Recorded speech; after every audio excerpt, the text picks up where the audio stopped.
হেই এমনি ফাইজলামানি করতাছুত কি লিগা রাইত কইরা দেখ তগলকে আমি আগের বার ঘুমাইতে পারি নাই, এবার কোন ফাইজলামানি করবি তাহলে তোকে খবর আছে।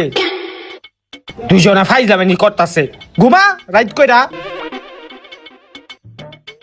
ঘুমা, এখন কোনো ফাইজলামানি করবি না। হ্যালো বাবু, কেমন আছো? কি করো তুমি এখন? রাত্রে খাইছো? কি রে আওয়াজ আয় কই থেকে? হ্যাঁ আমি খাইছি, তুমি সময় মতন খেয়ে নিও। হেই যাওরা রাইত করে কি এর গার্লফ্রেন্ডের লগে কথা কস? হ্যাঁ রাইত করে কি এর গার্লফ্রেন্ডের লগে কথা? ঘুমা, মোবাইল দে।